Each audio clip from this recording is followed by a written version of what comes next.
On tonight's Wales at 6. Labour leaders under pressure, but with the Senedd election approaching next year, will Wales be the making or breaking of their party? I think it is serious. I think people have got to take the poll seriously. I certainly am.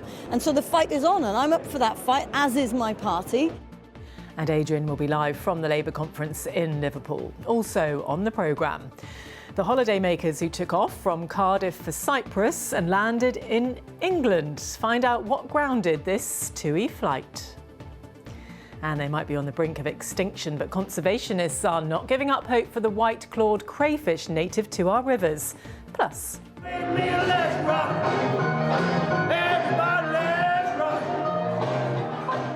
a little less conversation, a little more Elvis, please. Paul's Call celebrates the King once again with acts from around the world. Of course, you have to love Elvis. It's like, when I found out Elvis, it was like the curtain of the heaven's gate has fallen down and start singing and making people happy.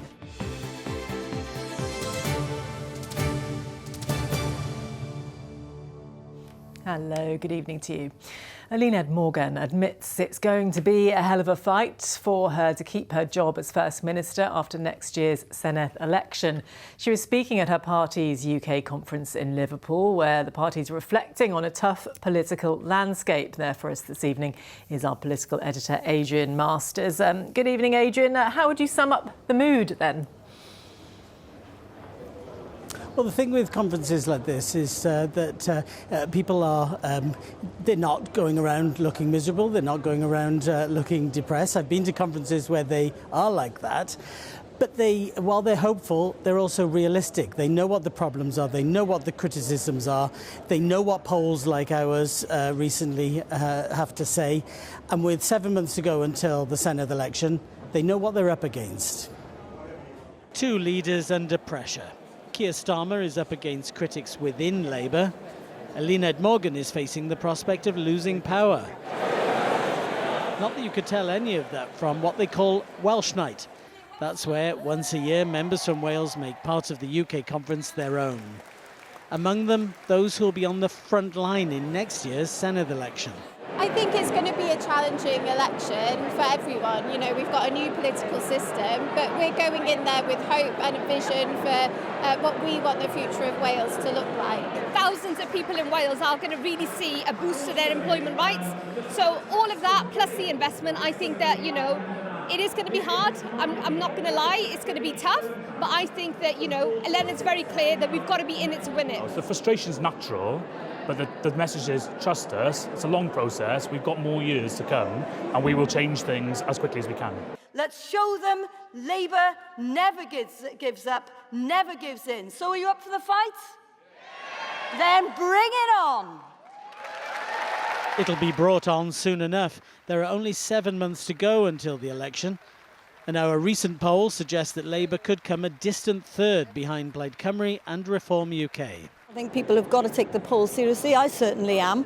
And so the fight is on, and I'm up for that fight, as is my party. And we know we need to offer more than we're offering now, and we'll be doing that in our manifesto. But what we do in Welsh Labour is when we offer something, when we put a manifesto out, we deliver on it. Does it go further than what you're talking about there, though? Is it actually that people are not only just a bit fed up with, say, Keir Starmer and what's going on at Westminster, but they see Welsh Labour's record and they see problems in the NHS, problems in schools, and think, well, you've had 26, nearly 27 years of being in charge of all this. Well, I think what's important is they recognise that things like the fact we have 2.7 million NHS appointments every single month in a population of 3 million people.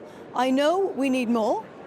We've increased the number of doctors, for example, in the NHS by almost 50% in the past 10 years. So we're doing what we can. We need things to get better. We are putting the money in. From where this conference is, you can look across the Mersey almost to Wales. Labour is looking to Wales with more than a little worry. Well, I'm joined here in the conference centre where I can't quite see the Mersey, let alone Wales, but even so, we'll still talk about it. I'm joined by the Welsh Secretary, Joe Stevens. Thank you for joining us on Wales at 6. Do you recognise the scale of the challenge facing Welsh Labour? Well, what I recognise at the moment is what we've achieved as two Labour governments working together for the people of Wales over the last 14 months. I mean, you know, if you think about it, we've got unemployment falling, we've got wages rising faster than inflation, economic inactivity is going down, business confidence is up, and one of the things I'm most proud of over the last 14 months is inward investment into Wales is up 30%. That's making a difference. We're creating jobs, we're putting money in people's pockets, raising standards of living. And yet, and I'm not trying to belittle any of what you've just said, but and yet our poll showed you at 14% in the Senedd election, and to put in context, you got 40% in 2021.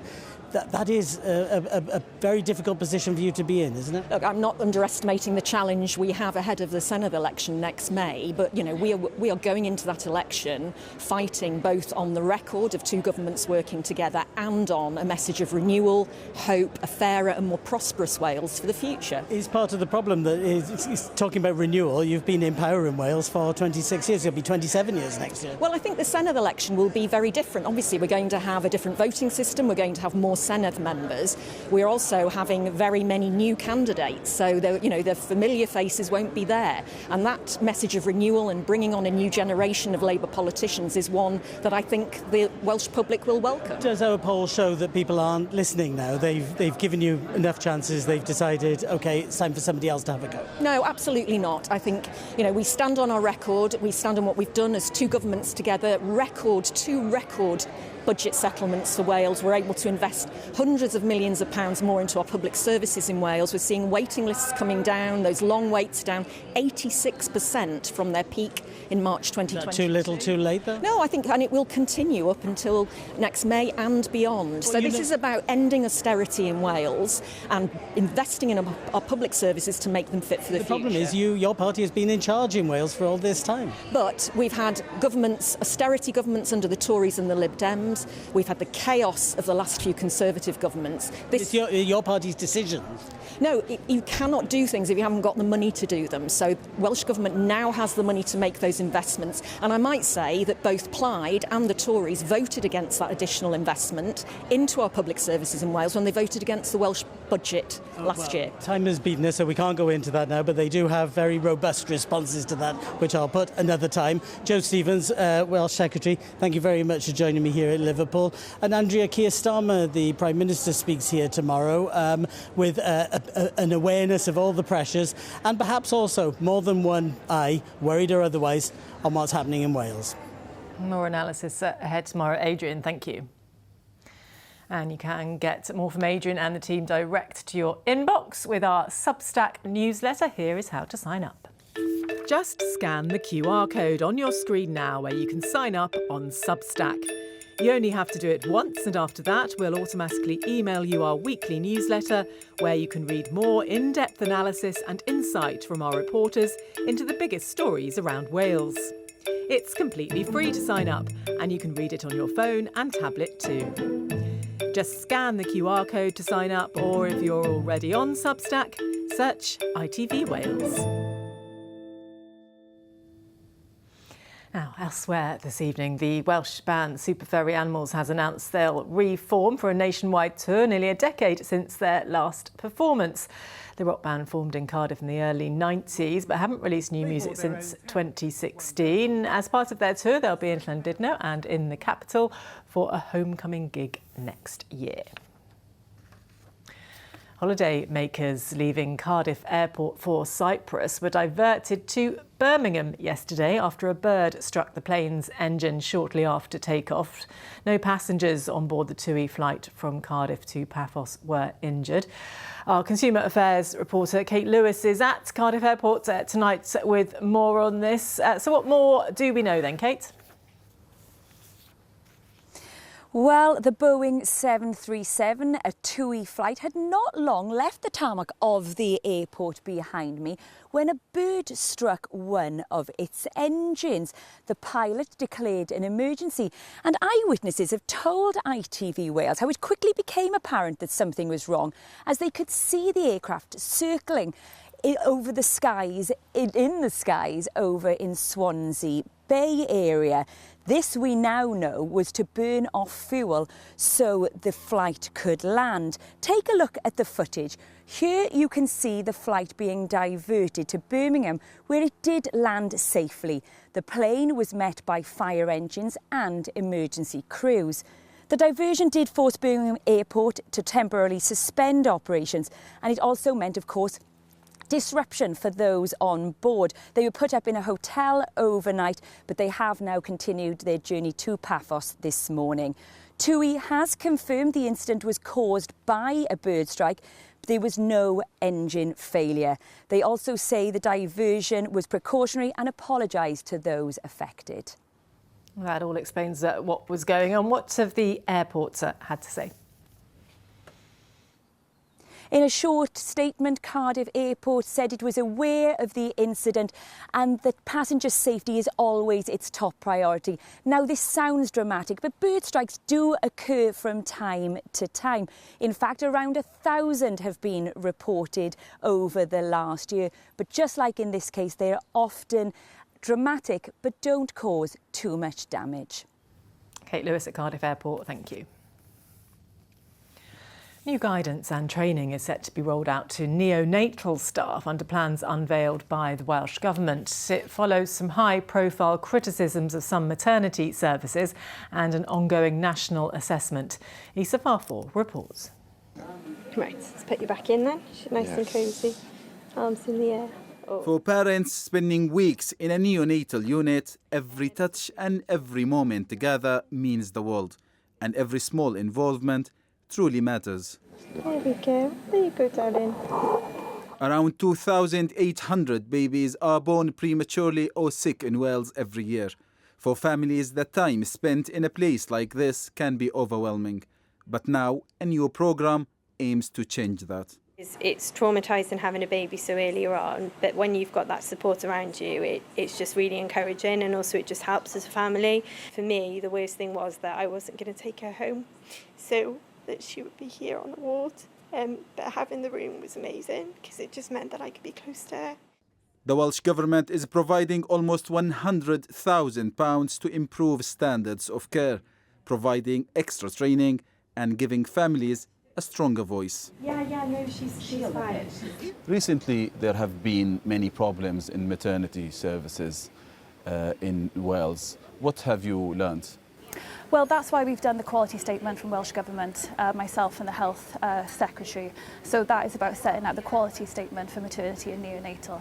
Some parents have had very negative experiences in maternity units in recent months. How confident are you that this programme will actually prevent those problems from happening? You're absolutely right. There is definitely, in some circumstances, been parents and babies and families that have not received the care that they should have. And from Welsh Government, myself and the Health Secretary as well has also said this. We unreservedly apologise, and that we're doing everything we can now, like I said, to set out that quality statement of what is absolutely expected and what they are entitled to. Every neonatal unit in Wales is now working towards one goal, achieving the bronze level standard, putting family-centred care at the heart of every ward. Health professionals say it won't just help parents, but staff too. The challenges have been massive. We haven't had enough staff and we've needed to work on culture. Investment is welcomed, and we really think that the introduction of the Bliss standards will do a significant amount to improve the quality of care for mums and families. This new initiative is designed to deliver long-term change. But for parents already facing the toughest start, the hope is to make those early days a little easier. Isa Farfor, ITV News. You are watching Wales at 6, still to come.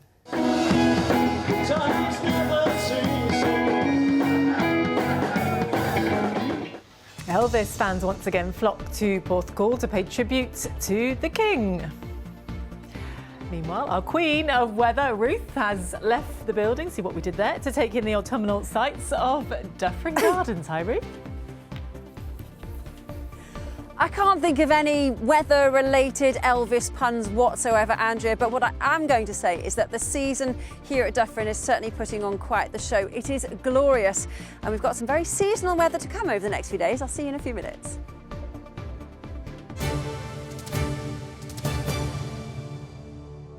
Ruth and Elvis coming up shortly. Now though, the white claw crayfish was once a common sight in our rivers, but the native molluscs have become critically endangered with a mix of pollution and the American equivalent impacting on their habitats. Now a trial programme has been launched to try to boost their numbers. Our reporter Ian Lang's at Bangor-on-Dee for us this evening. So Ian, could we see these animals back in the river behind you soon, potentially? Well, 30 or 40 years ago, you could probably have found a white-clawed crayfish in the river behind me, but thanks to the arrival of a non-native species, which is bigger and fiercer, they've largely disappeared, which makes the work that's being carried out about 40 miles away in mid-Wales absolutely vital. Special delivery. On the banks of a remote river in the heart of mid-Wales, they're helping save an endangered species. White-clawed crayfish, once common, are in danger of extinction. So it's on specially selected spots like this, known as ARC sites, where survival chances are rated good, they at least have a chance. The idea is to, as the name suggests, create these populations ideally above impassable barriers, away from human habitation, just to create a refuge. If we didn't do this, we would purely be going towards extinction. Placing them in the river is a delicate process, acclimatising the crayfish to the water temperature and then finding the perfect spot. In this stretch of river, they have a chance of growing to adults and breeding, avoiding the threats of pollution, a plague that kills crayfish and a non-native competitor. It's a tremendous day really for this river and for our work. We managed to release 150 pretty much hand-reared white-clawed crayfish, about 4 to 5 centimetres long, male and females. They'll be living under the big boulders. The females live under the big boulders to sort of shelter all their young, just for the first initial month or 2 months, and then the young disperse quickly out to the river. Now all this is happening thanks to Natural Resources Wales and the Severn Rivers Trust. Now this is what frontline conservation is really all about. Off you go then, into the wild. There you go. Of course, none of this could happen without farmer Sam Griffiths, whose land the River Claddagh runs through. He's a nature conservation enthusiast, an enthusiasm he hopes he's passing on to his 3 daughters. The stick the farmers get about looking after the environment, it just shows that we are trying to do something to look after the environment, and the next generation are coming forward, that it is important that we look after it. Okay, and you'll be keeping an eye on the crayfish? Hopefully the girls will probably doing more work than me on it. They love the river, so it's better for them to be doing things like this than looking at a screen, I reckon. So. Oh my God. Aren't they cool? What's it like letting one go? What do you think about it? Why do you think it's so important? Because it's putting wildlife in the river. They're special and the river's special as well. There will be further releases along the river, a badly needed helping hand for nature. Picking up on that last point, they're going to release around 7,000 more crayfish along that river, but it's going to be 2 years before they know if the population has established itself, and really it's not that certain. The threats are so great. What did impress me about this whole thing was the cooperation between Natural Resources Wales, the River Severn Trust and the farmer, talking about it and making it happen. But the fact that we have to have these ARC sites, which is like Noah's Ark sites, just sort of reflects really on just how many of these sites we've actually lost. But let's hope that this story of the white-clawed crayfish is a happy one. Let's hope so. In a beautiful setting, as we can see behind you this evening. Ian, thank you. Let's get a reminder now of our top story. The First Minister says it will be a hell of a fight to keep her job after next year's Senedd election. Elina Morgan was speaking at the Labour Party conference in Liverpool, where she's told members Labour never gives up. There is still plenty more to come from the conference on the ITV Evening News. Coming up on the evening news, the Chancellor hints at tax rises in her big speech, but who will feel the pain? We have the latest from the Labour conference. How COVID affected our children. The inquiry hears it disrupted the very fabric of childhood. And Europe's Ryder Cup glory and how bad crowd behaviour left a sour taste. Join me for those stories and more at 6:30. Geraint with you shortly. Now, there was a little less conversation and plenty of action in Porthcawl over the weekend at the annual Elvis Festival. It's grown to become the biggest celebration of its kind, dedicated to the king of rock and roll, of course. We sent our very own hound dog, Richard Morgan, along to see just why it is so popular.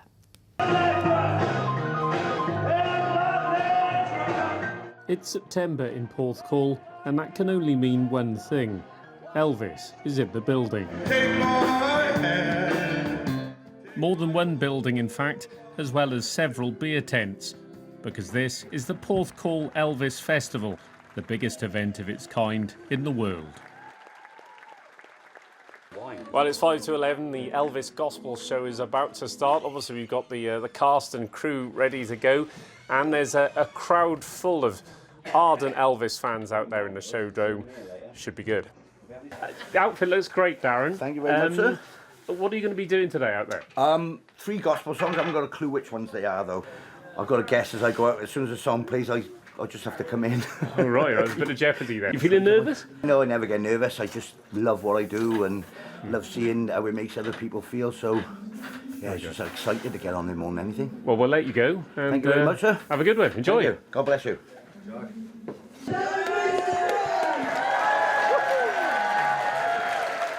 Darren is a 3-time winner of Best Welsh Elvis, and it's not long before he's got the crowd in the palm of his hand.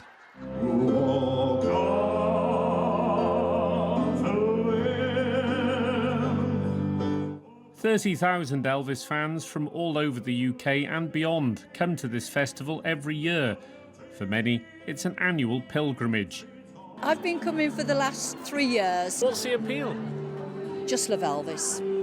Elvis is like, he's a legend, and just got to keep the magic alive with him. Also known for its stunning seaside and a golf club with Royal in the name, for 21 years, the king of rock and roll has been pulling in the punters here, our very own slice of Memphis by the M4. This year, festival organiser Lewis has been looking after no fewer than 55 Elvises. We got Elvises from everywhere as well. We've got Spanish Elvises who can't speak English that well, but they can sing perfectly to about 80 Elvis songs, you know. The High Tide venue is always a fan favourite. In the green room, I meet international ETAs, or Elvis tribute acts, including Paula from Portugal. Andreas, a Swedish-Korean performer, is making his 5th visit to Porthcawl. It's the highlight of the year. If the highlight, I mean, look, the sun is shining, it's Elvis, people loving Elvis, it's love in the air. You mean, look at how dark it is around with war in the world. And it seems to me, you know, more darkness, the more war and stuff, the more urgency grows stronger for us to sing more Elvis. So, as the sun goes down on another festival, it's Viva Porthcawl. Long live the king. Richard Morgan, ITV News in Porthcawl. Extraordinary Elvises. And for the full report, head to ITVX. You can find us by choosing categories, then news, and select Wales. You can catch up with the latest news and all our favourite programmes like Coast and Country and Sharp End. It's the same on your phone or your smart TV. Right, it's weather time now. As we saw earlier, Ruth is in Dufferin Gardens for us this evening. You are looking, and it is looking, very autumnal. How are you? I've got the right coat on, haven't I? Going back to Elvis, I don't think he'd want to be wearing his blue suede shoes walking through these gardens. The grass is a little bit damp. But yes, welcome to autumn here in Dufferin, and the season is certainly putting on quite the show. I've decided I like summer weather in the summer, but I love autumn weather in the autumn. We're coming towards the end of September now, and of course that means that the leaves are starting to change colour. And from above here at Dufferin, you can see the colours are really putting on that show. Why do the leaves change colour? Well, with less sunshine, less daylight, they stop producing chlorophyll. That's the green pigment. And that then reveals the browns and the oranges underneath. And they just look spectacular, don't they? And over the next couple of weeks, as the trees start to shut down and get ready for winter, those leaves will fall off and produce the carpet of brown that we know and love at this time of the year. So I suppose the big question is, well, will we get any more of that sunshine? Because actually, the brighter the skies, the more vibrant the colours. Well, yes, there will be sunshine. The general setup for this week is pretty decent. The best of the blue sky and sunshine down across the far southeast, slightly gloomier across the northeast. Temperature-wise, all very average for the time of year, but things will turn very wet and windy by the time we get to the end of the week. Here's that in a little more detail. Midday Mayan temples, followed by sunny afternoons on the sand. TUI sponsors ITV Cymru Wales weather. Well, things are calm and quiet across much of Wales out there at the moment. We've got a little bit of cloud in the skies, but actually as we head through towards the early hours, much of the cloud will lift away. There will, however, be a little bit more in the way of a breeze, and that will stop temperatures from dropping quite as low as they were last night. We fell to just below freezing in Sennybridge near Brecon, but tonight I think we're looking at lows of around 2 or 3 degrees across the northeast in more sheltered rural spots. Wouldn't rule out the possibility maybe of a touch of grass frost, but I think it's mist and fog that's going to be the real watch point, particularly dense through the valleys as we wake to tomorrow morning. But it does make them mornings look so beautiful, doesn't it? And as we wake then to tomorrow morning, lots of that blue sky and sunshine. That mist will start to melt away and things will look an awful lot more cheerful. There will be cloud in the skies, and I think across Eryri, Snowdonia and down across the Bran of Ceiniog, it could well be thick enough for a little bit of patchy rain and drizzle, but nothing too horrific. Generally a quiet day, but like today, the temperature's still slightly above the average. Wouldn't rule out 17 or 18, maybe a 19 in Celsius at some point. And as we head through towards the middle of the week, very little change. We've got high pressure dominating, keeping things fine and settled. So Wednesday is also shaping up to be a pretty decent day. Again, gloomier skies across the north and the west, the brighter skies down across the south and the east, and the temperatures still remaining generally mild. However, it's by the time we get to Thursday night in particular, where we are going to keep you posted, but we could see some very strong winds and some very heavy rain with some weather warnings likely. TUI sponsors ITV Cymru Wales weather.